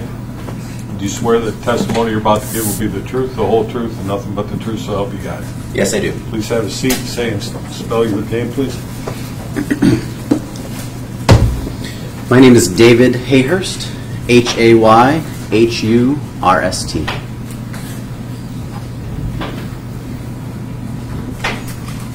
All right, Mr. Hayhurst, just give me a second here to kind of get organized.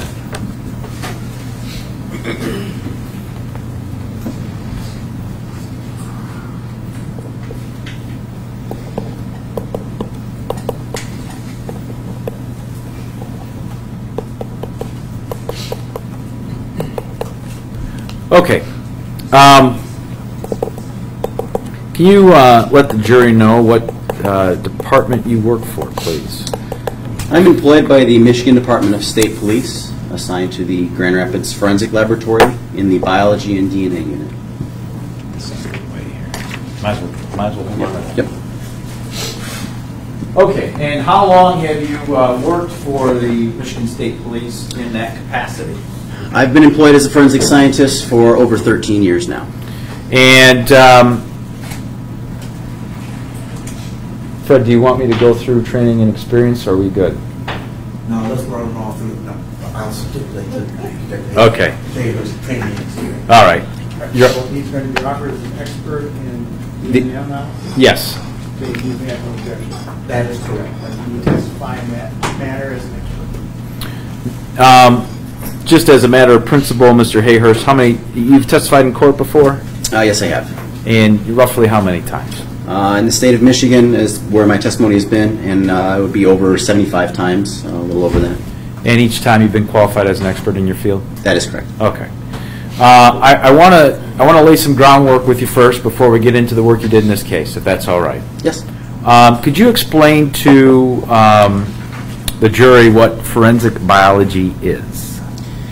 Yeah, so forensic biology is kind of a as it plays out at the Michigan State Police, it's kind of a twofold process. The first process is the body fluid identification portion, and then the second is the actual DNA analysis portion. During the initial body fluid identification, that's where evidence is screened for potential biological sources of material that may be present. Commonly this is blood, seminal fluid, saliva, other types of more contact skin cells. We can look for different areas to test. And really the goal of that is to evaluate the evidence for possible DNA analysis and select the most pertinent or probative type samples to forward for DNA analysis. The second part of that is the actual DNA analysis portion. And that's where I, as a scientist, will take the evidence, I receive it in a small tube, and I will break open the cells, collect all the DNA, work with it a little bit. We have some very specialized equipment and kits that we use, and in the end I get a genetic profile, a DNA profile. That DNA profile corresponds to a series of peaks on a chart. Those peaks have numbers that represent them. After all of that work, a DNA profile is really just a series of numbers.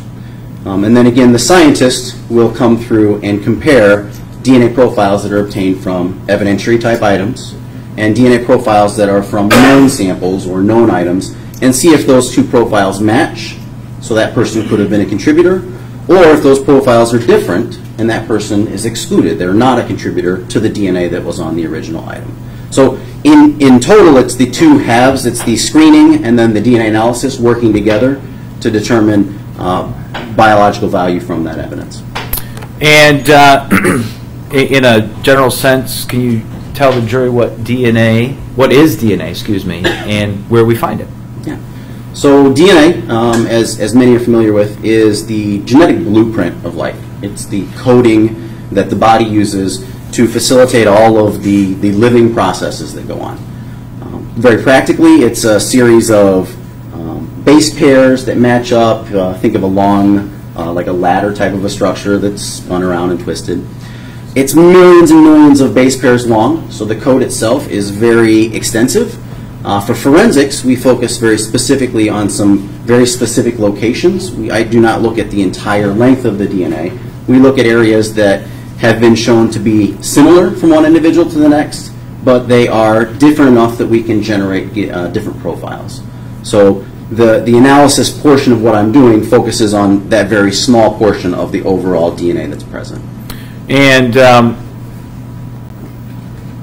can you just explain, I guess, some of the basic, and you kind of did a little bit, and if you've answered this question already, we can move on to the next one, but the different lab processes that the lab goes through for DNA samples? Yeah, so part of the reason it takes so long is there are multiple steps in the analysis process. Initially, there is an extraction phase, and that's where, as a DNA scientist, I'm receiving the samples. I will break open all of the cellular material that's present, and I will collect the DNA or harvest the DNA from that specific sample and make sure it's pretty purified. The next major step is a quantitation phase. At this quantitation phase, we're trying to determine how concentrated the DNA that is present. We have some pretty specific target ranges downstream, so I need to know, is this DNA sample very concentrated, or is it a very dilute sample, and work from there. The next phase is an amplification phase. Again, I'm not looking at the entire length of the DNA. We look at some specific locations, and so I will use some commercially available chemistry kits that are out there, and I make a lot of copies of these very specific regions of the DNA. After those copies are made, the genetic analysis portion is next. That's where we put on a very large and expensive machine, and it separates out all of those copies and produces the actual data that we see. That's the electropherogram. And then finally, back to the human component where I am doing that comparison, and I typically have it on a computer screen, and I'm comparing whether DNA profiles are the same or not. And based off of that process, ultimately, what types of interpretations are you able to make? Yeah, so in the end, in comparing evidence and knowns, again, it's a matter of trying to determine if this specific known from this specific individual could be a contributor to the DNA that was obtained. So again, the most simplest would be if I have single source profiles and that matches to an evidence sample, then that would be an inclusion. Or if the known sample is different, it would be that person would be excluded. Sometimes, frequently, we'll get into mixture samples, and that's where if you can envision having two donors present in an evidentiary sample, then it's a little more complicated as far as the comparisons that can be done.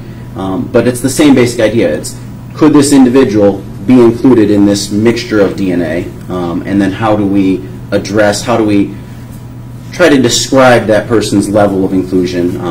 Is it a major minor donor type situation? Is it a more complete mixture? Is it something that we can use some advanced computer modeling? So some of those steps are the steps we're taking at that point. But the question is really the same: is could this individual be included in this DNA sample?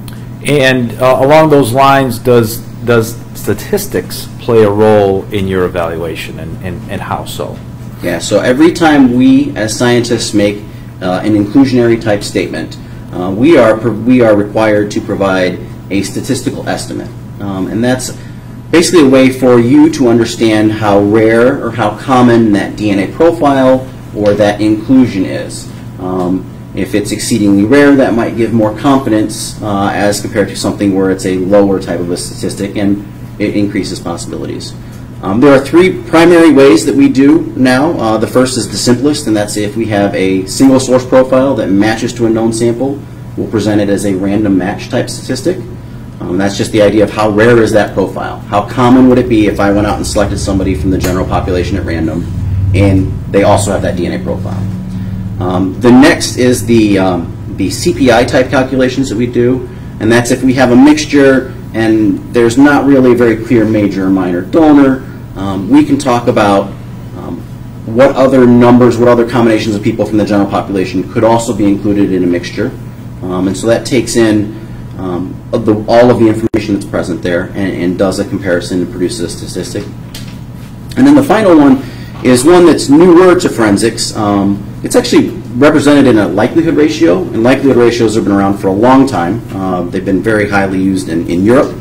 Recently, in the last few years, we've adopted some software at the state police that will incorporate that idea of a likelihood ratio, and it does an advanced statistical modeling. It'll generate. I will input the DNA profile from the evidence, and the computer will go through millions and millions of modelings to try to determine what is the best way to explain that mixture as far as the different contributors. And it builds these models, has a pretty good idea of what it's looking for, and then I will ask the computer to compare various reference samples against that model, and it'll produce a statistic that is in the form of a likelihood ratio. Again, it's the idea, is this scenario more common or is this scenario more common? And it will weigh those two, and it produces a number in that fashion.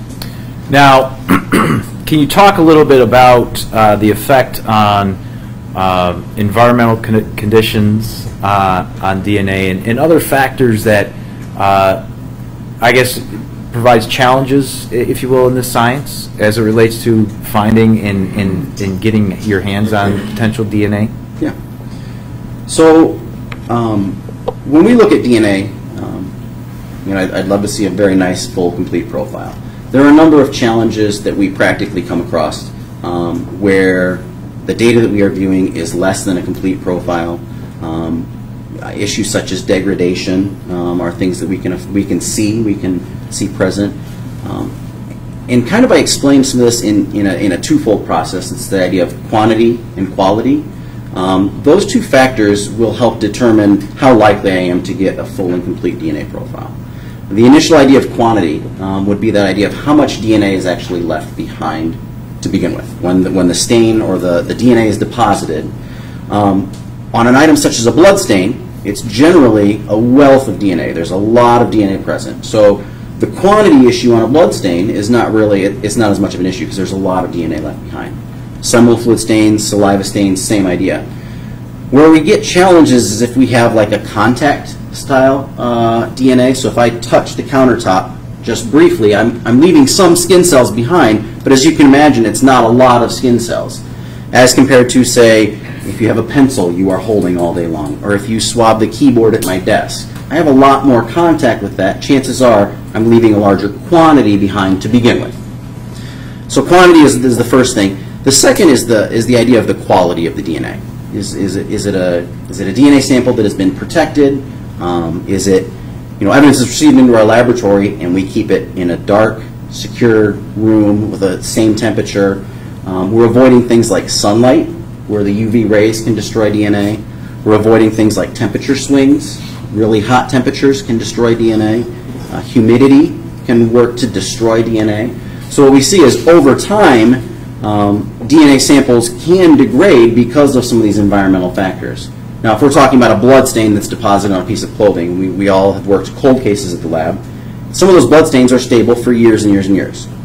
But if we go back to the example of the touch DNA, if there wasn't much DNA to begin with in this sample, and then I leave it exposed to temperature swings, UV light, potentially cleaning. Somebody will come in and clean this periodically. Bleaches is what we use in the lab to help destroy the DNA in our lab bench in between cases. So all of these environmental type factors will serve to degrade possible DNA. And so over time, depending on when a sample is collected and submitted and analyzed in the laboratory, these factors might affect my likelihood of getting a DNA profile in the end. So obviously there are Mother Nature factors that can do that, and there are human factors. Definitely. I'm sure you've come across in your investigation, talking to investigators, where individuals involved in cases will do things in order to try to destroy DNA. Yes. Is that accurate? Yes, that's correct. Some of the things you talked about, I mean, in your description, I would imagine even using water, just water itself can dilute or destroy DNA. Yes, that's correct. If we have a weaker sample, then if it is treated, subjected to a lot of water, say a rainfall or something like that, if it's sitting out in the elements, just the water itself can serve to dilute and disseminate and kind of further dilute that DNA sample. So yeah, that could be a challenge we come across. Okay. Now, last question before I want to talk a little bit about the star mix that you alluded to in just a second. But in this area, what measures do you take to ensure that your work is reliable? So we have a variety of, I have a long list of rules that we have to follow in the laboratory, and some of them are for our safety, but a lot of the rules are set up to ensure the integrity of the evidence that we receive. Some of them are physical type rules, as far as I can really only have one case open on my bench at a time. If I have more than one case open, that increases the likelihood of contamination from one case to the other. So some of it is a physical separation. Some of it's like a time separation. I'll work this case in the morning and this case in the afternoon. In between cases, we are required to clear our lab benches. I use a bleach wipe in the lab, wipe down the lab bench, put new paper down. So a lot of physical contamination type preventions. But then throughout the DNA analysis process itself, there's a variety of controls that we have, both positive controls and negative controls, that are designed to, again, reinforce the ideas of what we're presenting. So positive controls are known samples that I know what the answer should be down the road, and I will process that sample alongside regular casework samples and make sure that I got the correct answer that tells me that the process worked. Negative controls are in place so that I know that maybe the chemicals that I'm using or the tubes that I'm using are not providing DNA and contaminating samples. It's a good way to illustrate that. So a variety of steps at each stage of the analysis, again, in order to ensure that integrity. And then before any of our cases, our reports are released to the agencies, everything undergoes a review process at our laboratory. So I have a technical review where another analyst that I work with will review to make sure I followed all of the rules. I've used all the proper chemicals, they weren't expired, such as that. And they will review the conclusions on my report, and making sure that I'm not saying things that are unwarranted or outside of what we should. So there are several physical things, several actual processing things, and then some checks at the end before any of our reports are released, again, to help reinforce that integrity for the evidence. Now, you mentioned, we're kind of working backwards, so you mentioned the end product of the likelihood ratio and the fact that the state police has employed this new method in looking at mixtures. And maybe you can talk just real briefly about why the switch was made and the process and the program itself. So StarMix was originally, even 5 or 10 years ago, the forensic community across the United States has been looking at going towards something to help us deal with mixtures and complex mixtures specifically. Historically, we've seen samples, and I've seen a number of samples where I have a mixture of DNA, and if you envision 90% of it is from one individual and 10% is from the other individual, it's pretty easy to say, okay, these are the major DNA types and the minor DNA types, and likely if I gave you the data, even you could sit down and do some of that. Where we have problems is where we start to get those combinations are closer. So you envision something closer to a 50-50 type mix, or even if you have 3 individuals in a mixture, it gets very increasingly challenging for me as an analyst to look at a mixture sample and determine the different types of contributors in that mixture. So some statisticians, there's a couple major programs out there. We chose one called StarMix. It was developed by some statisticians actually out of New Zealand. They're DNA scientists like I, only they are huge statistic nerds, very brilliant. And they designed this program. It's a computer software, and it is based on some statistical modeling principles that are out there. They're using a variety of other applications. But what it does is it sets up the question, could this person be a contributor, in a 2-part question. It proposes 2 hypotheses. And it's the idea, the likelihood that this individual and some random people are in the mixture over just random people in the mixture. So it presents that as a ratio. And the larger the number that results, it gives a lot more support to one as the other. If we get a lot more support for it being just a bunch of random people in the mixture, that comes out of the mixture, or that comes out of the statistics. And the analysis, the likelihood ratio number is different, and that gives us some different weight. We do get a number. All of our reports actually have a chart at the bottom. We also give a verbal scale, as we call it, and it's the idea of how much strength. Is there moderate strength? Is there strong support? Is there very strong support? Or we have a number of samples where either of these could be equally likely, and so we call those informative. So it's kind of that 2-step process. It's then do that model, do a comparison, and then actually see what the number results and what that verbal scale. Okay. Thank you. You need any water or anything? I'm okay for now. Yeah, okay. Thank you. Just raise your, give the high sign. All right, let's start talking about some of the work you did in all these investigations. You were involved in, I believe, 3.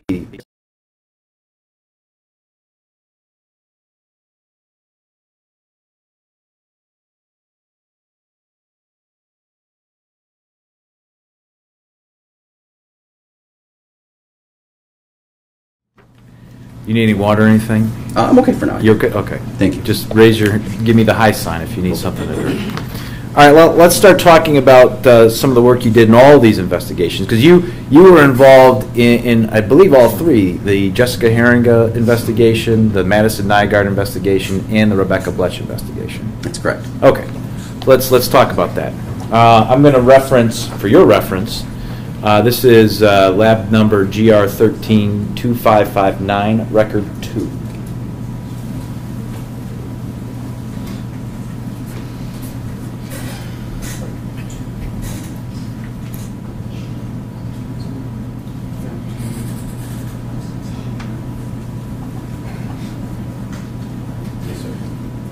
All right, this is marked as People's Exhibit 169. Just make sure. Yes, 169. I'm going to give me 1 second here. Mr. Hayhurst, I'm going to put this up on the screen.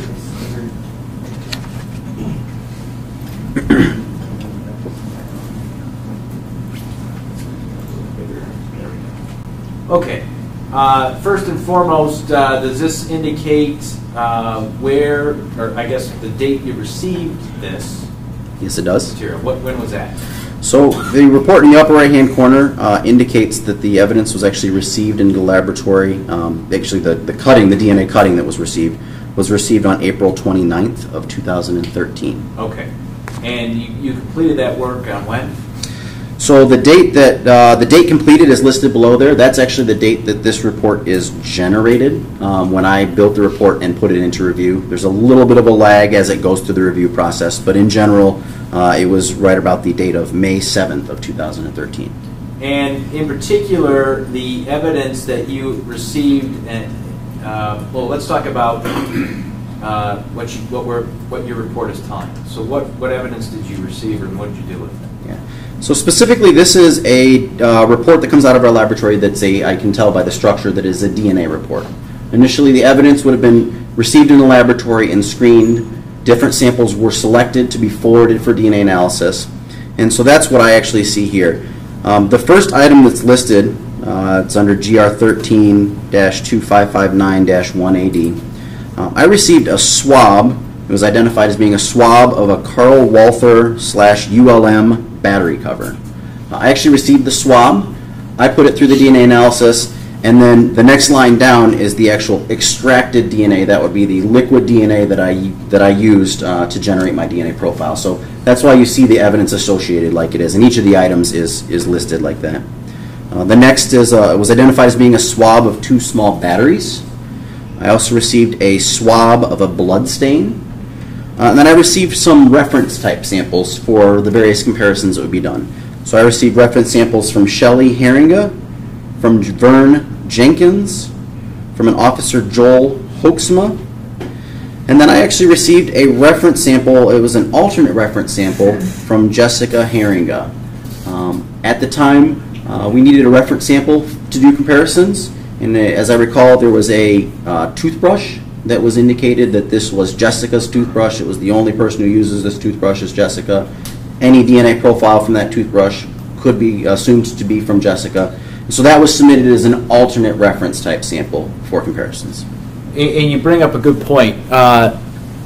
Whether you're aware or not, I mean, it's as part of this trial, back in 2013, April 26th to be exact, Jessica Herringa went missing. And so in order to form a known sample, because that's what we're talking about here, right, Mr. Hayes? You're trying to come up with a known sample of this person for comparison purposes. What do you ask of investigators, or what does the lab hope to get in order to create that? Yeah, so anytime we have an individual who is unavailable to provide a reference sample, we are looking for a potential alternate reference type sample. And usually my best example, the thing I would like to ask investigators for the most is a toothbrush, because you typically are not sharing your toothbrush with other individuals. You have your own toothbrush, and a toothbrush actually is very similar to the reference samples that we collect from everyone else. If I were to come and take a reference sample from each of you, I would use a cotton tip swab and swab the inside of your cheek, because it's a good source of DNA and it's non-invasive. I don't have to do a blood draw. It's much preferable. So the toothbrush actually is pretty close to that ideal buccal swab type sample. In addition to that, we've also in the past used hairbrushes. If we have a hairbrush from an individual, then we can look to see if there are skin cells or hairs that are there, or other items that they might have a lot of contact with. So I can imagine using like a child's retainer, or an item where typically just that one individual is having contact and they have a lot of very good contact, leaving a lot of DNA behind. Again, in this instance, it came from a Purple Equate brand toothbrush that was identified by the investigators as only belonging to Jessica, and so it was submitted for use as an alternate reference. Now, do you also try to collect known samples from the biological parents of the individual? Yeah, so a lot of times with alternate reference, I as a scientist like to have some added assurance that when we've selected this as an alternate reference, I want to make sure it's a good alternate reference. So in this instance, they did submit biological parents from Shelley Herringa and from Vern Jenkins. And what that allowed me to do is to do a paternity type of a comparison. I know the DNA profile from the mother. I know the DNA profile from the father.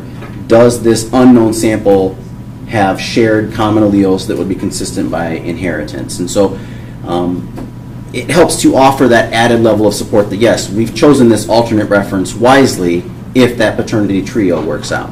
All right. And so based on your work gathering from the toothbrush and the two biological parents, were you able to create a profile? I'm going to scroll down here to, this is page 2. Yeah, so at the top of page 2, I have a conclusion listed, and again, it's this idea that a DNA profile was obtained, a single source female DNA profile was obtained from the toothbrush. And then again, to support the validity of that as being a good alternate reference, I did a paternity comparison. Comparison of the DNA profile from the alternate reference of Jessica Herringa to the DNA profile from Vern Jenkins and from Shelley Herringa revealed shared common alleles that are consistent by with full offspring. And then anytime, again, we give an association, I provide a statistic. So in this case, it's a paternity type of a statistic.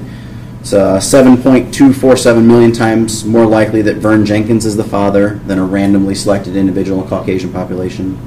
1 in 775.0 million times more likely that he is the father than a random individual from the African American population, and 30.30 million times more likely that Vern Jenkins is the father than a randomly selected individual in Hispanic population. So that supported my idea that yes, this is a good representative alternative reference sample from Jessica Herringa, and we could use this going forward for comparisons. And did you then take that reference sample and compare it to the blood stain that was collected from the scene that was testified to here earlier by Corporal Hooksma? Yes, I did. And what were you able to discover? So further down in the middle of that page, the swab of the blood stain did produce a single source DNA profile, and that was compared against the DNA profile from Jessica Herringa, that alternate reference sample, and the two profiles did match. The DNA profile from the alternate reference matches the DNA profile from the blood stain. And again, because there's that association, I provide a statistic, which is listed at the bottom of this page.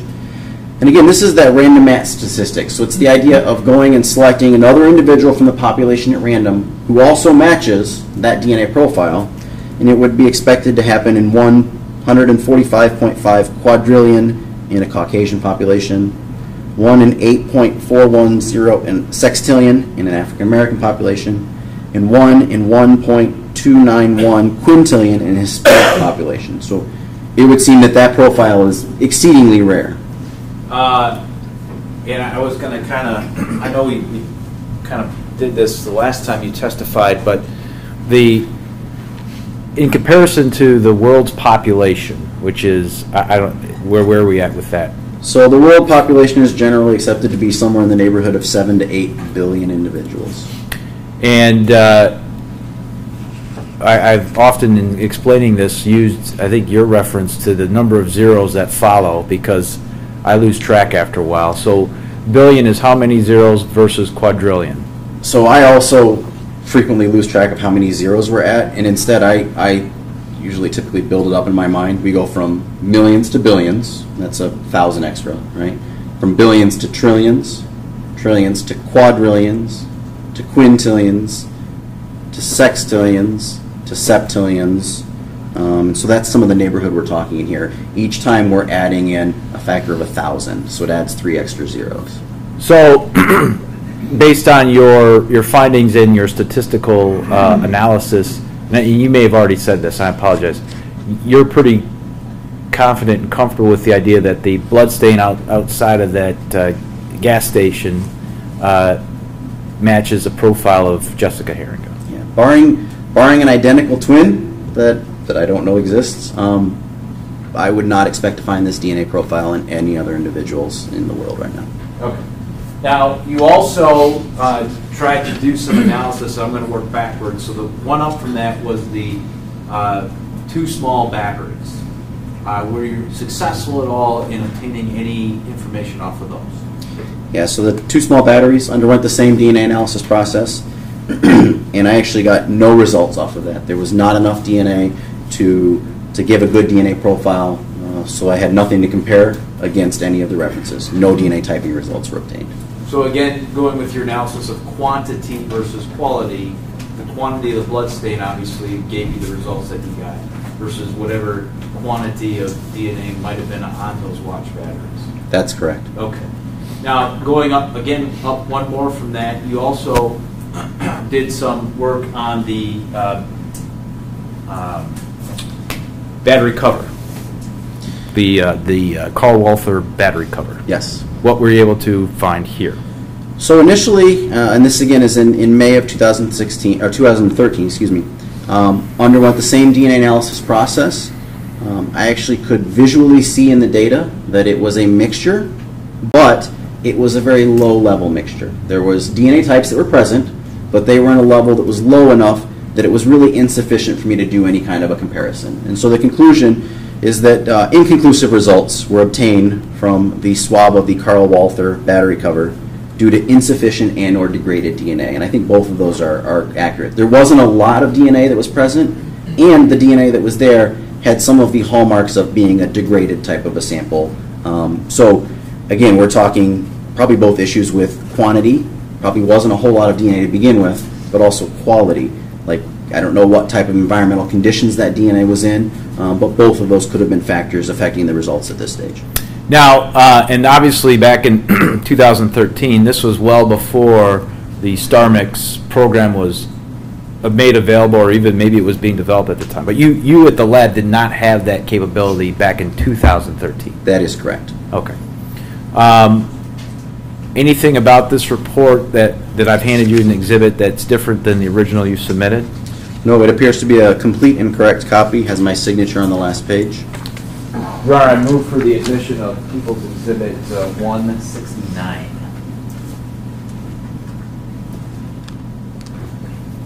Any objection? Working on it, Judge. No, Your Honor, I have no objection to this. That will be received. This might be, I mean, if you, this might be a good time, because I was going to move on to the next All right, report. let's do that. We'll take our noon hour recess. Should we stand down, Mr. Hager? Ladies and gentlemen, we'll be resuming